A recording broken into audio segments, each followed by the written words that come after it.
You don't need a job before you get married. If your perspective is that you need a job before you get married, then what you are also saying is, when you get married and you lose your job, you will disengage the marriage. Keep listening.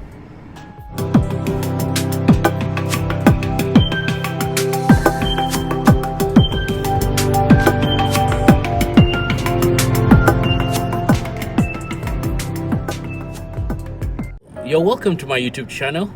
My name is Dr. Abraham H. Gaga, and this is Touching Lives 247. Like I said earlier, you don't need a white-collar job before you take the decision to marry the love of your life. No. However, let me balance my statement by also saying it is not a lazy man who is doing nothing that should get married. Okay. Once you are able to leave your house in the morning, go out and do something genuine, something sincere, something legal, and return in the evening with some income, you can marry. Once you can be given 10,000 naira, and in a week or two, you are able to turn 10,000 into 20,000. You have an entrepreneurial spirit. You can get married.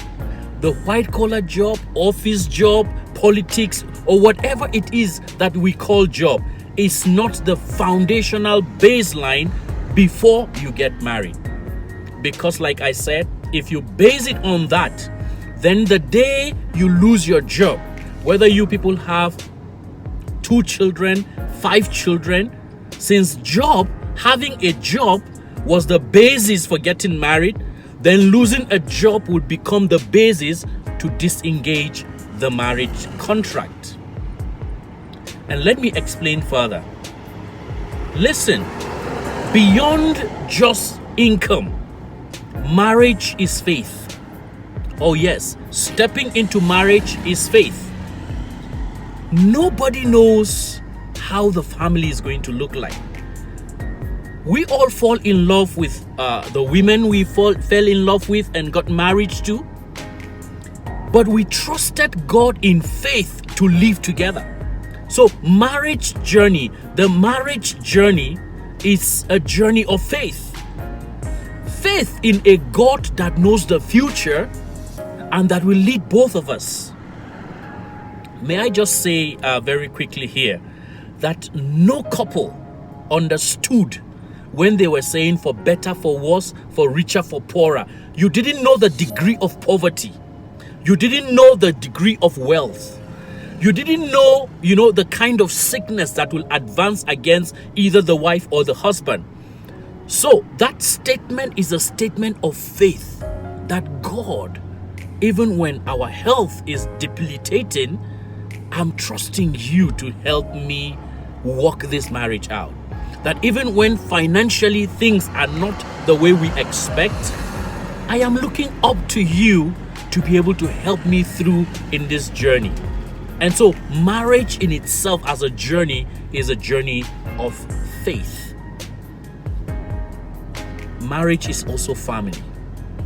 And that's why no matter how rich you are, you can't just go to your in-laws to be and say, we have fixed next week for our wedding. And they say, okay, you are going to pay 100,000 for this, 500,000 for this, and then you pay. Now, if you are able to pay everything for your wedding, you only have purchased a woman that you want to use as a sex toy or as just someone, as a property. Marriage is family. When you say, I want to marry, you will have to say, Father, I have seen a lady that I want to marry. And she will also go back to her parent and say, Father, Mother, I have seen a man I want to marry. Then the two families come together. Marriage is your parent releasing their blessings on you and saying, my son, my daughter, now you have made a decision in life to leave us and start your home, you have our blessing to continue, that journey of life procreation and family building. So, blessing from parent is marriage. An uncle, an auntie, a brother, a cousin will contribute in one way or the other. Someone will buy rice, someone will buy the meat, someone is going to help you with one thing or the other, some will buy the wrappers, some will do something. There is a coming together of a family to institute your family. So marriage is not about just paying the money and saying next week I am picking my wife. No. When you do that, that does not follow the process of setting a home. A home is established by other homes. And that's why the homes you must bring together to start your home must be godly.